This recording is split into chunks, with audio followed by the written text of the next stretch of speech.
제가 지난번 대통령 선거 2022년도에 그래서 열심히 싸워서 0.73%로 했잖아요. 그 평가를 양시각이 있었습니다. 질 수 없는 선거를 쳤다. 그때 이낙연 쪽, 다른 쪽은 어려운 더 많이 벌려질 선거를 송영길이나 후보나 열심히 싸워서 0.73%까지 좁혔다. 따라서 송영길 당대표가 책임질 문제가 아니다. 어차피 임기가 8월까지 있으니까 지방선거까지 다 치러야 된다라는 게 이재명 후보님의 생각이었고, 그러나 제가 바로 그 다음날 대선 패배의 책임을 지고 제가 당대표를 사임을 했어요. 제가 1년도 채 안 됐어요, 임기가. 그러면 그런 것과 비교를 했어요. 지금도 이번 지방선거의 패배에 대해서 대통령님이나 상당수 의원들은 사실상 이게 패배다. 네.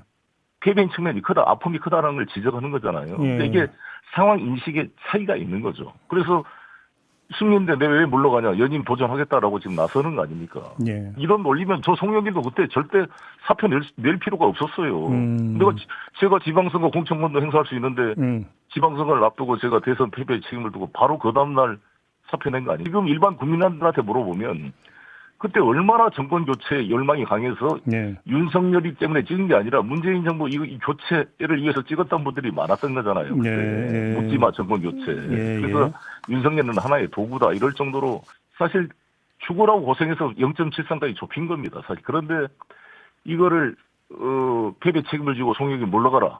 그쪽 최고위원들이 바로 그래서 저는 바로 물러났죠. 그런 우원식 의장님도 발표를 하셨지만 내 당대표 되기 위해서 하는 게 중요한 게 아니라 우리 민주당이 이 상처를 어떻게 보듬고 통합해서 이재명 정부를 뒷받침할 것인가 고민인데 저도 사실 대통령 옆에 가서 도와주고 싶은 생각이 굴뚝 같아요. 여러 가지로 국정의 어려움을. 그런데 이 전당대회가 너무 중요해져 버렸어요. 제가 입각해서 무슨 장관 되는 것보다도 더 중요한 것은 이 전당대회의 올바른 당정 관계를 수립하는 게 정말 중요하겠다. 실제로 문재인 대통령 계실 때 제가 외교부장을 하고 싶다고 강력하게 제안을 했습니다. 그때 노영민 실장님을 통해서. 근데 그 뒤에 저한테 이제 법무부 장관을 해달라고 제안을 했어요. 문재인 정부 때? 네, 추미애 장관 되시기 전에 제안이 왔을 때 저는 이제 너무 외교부 장관이 하고 싶어서 그거는 안 하겠다고 그랬는데 제가 구치소에 갇혀 있어 보니까 후회가 되더라고요. 그걸 했어야 되는 게 아니라. 그러면 혹시 그때 만약에 그 의원님 법무부 장관이 만약에 그때 됐다면 윤석열 검찰총장 문제가 달리 풀렸을 수도 있다. 혹시 이런 후회일까요, 그러면? 그렇죠. 그런 면이 크죠. 그래요. 제가 됐으면 그걸 제압할 수 있지 않았을까라는 생각을 해봅니다. 그럼 책임지셔야 되는 거 아닙니까, 그러면? 제가 그래서 감옥에 있으면서 감옥이 있어도 싸다 반성해라. 스스로한테 그랬습니다. 우리가 노무현 대통령 시대를 좀 돌이켜보면 노무현 대통령께서 한미 FTA를 추진할 때 우리 당 대부분 국회의원들이 반대했습니다. 그랬죠. 기억나시겠지만 저는 그때 한미 FTA 특위위원장을 맡아서 노무현 대통령의 한미 FTA 추진 정책을 적극 뒷받침했습니다. 왜냐하면 그때 노무현 대통령께서 우리나라 진보 개혁 세력이 통상 개방 문제를 정면으로 대응하지 못하면 역사의 주류가 될 수 없습니다. 위정 척사파처럼 될 수가 있습니다.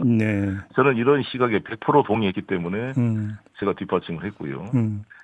그다음에 이제 이라크 파병 문제, 제주도 해군 강정말 문제, 평택 미군기 이전 문제 이런 것들이 우리 이 노무현 대통령을 지지했던 진보 개혁 세력이 완전히 갈라지고 치열한 분열이 발생하는 계기가 되었거든요. 근데 돌이켜 보면 그러다가 우리끼리 막 상처내다가 결국 노무현 대통령을 지키지 못하고 돌아가시는 일까지 벌어진 거죠. 저는 이것을 다시 반복해서는 안 된다. 우리 이재명 대통령 정책이 100% 다 우리 지지자들을 만족시키기는 어렵잖아요. 대통령의 기본 생각은 대통령은 대한민국 국민 전체를 대표하는 헌법기관 국가 원수인데 나를 지지한 사람만의 대통령이 아니라는 생각을 확실히 가지고 계세요. 난 이게 올바른 자세다. 누가 되든지 간에.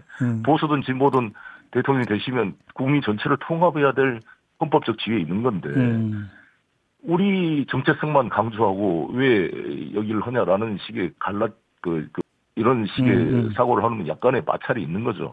그런데 불가피한 면이 있습니다만 그걸 어떻게 잘 조화시켜 나가는 것이냐가 이제 여당 대표의 정치력 그리고 여당 대표와 대통령 간의 신뢰, 상호 소통 이런 게 참 중요한 게 아닌가 생각합니다. 두 분이 이제 싸우게 되면 너무 긴장이 고조되지 않을까라는 걱정이 있고 TV 토론을 하더라도 좀 미래지향적으로 임기 4년이 남은 이재명 대통령의 어떤 정치적 전망과 이 나라에 대한 발전 계획 등을 가지고 좀 생산적 토론을 해야 될 이 전당대회 TV 토론이 완전히 서로 이제 과거 시절 파묘하는 뭐 이런 평택 선거처럼 네. 이렇게만에 가버리면 음흠. 안 되지 않겠느냐 걱정이 있어서 어. 제가 만약에 3자 토론한다면 예. 좀 더 균형추를 좀 바꾸는 데 기여하지 않을까 이런 생각을 해봅니다. 정치인은 자기 생각을 계속 주장하는 것도 뭐 필요할 때 있겠지만 국민의 평가에 맞게 자기를 수정해가는 능력이 중요하다고 봅니다. 제가 이재명 대통령을 높게 평가한 이유는 대통령께서 뭘 고집하다가도 민심이 변하다 그러면 바로 그걸 수용할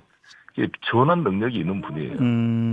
그래서 제가 그래도 신뢰를 하는 거죠. 그렇지 않고 이제 딱 고집 피우고 그러다가 계속 민심과 유리되는 경우가 많잖아요. 네네. 정권을 잡으면.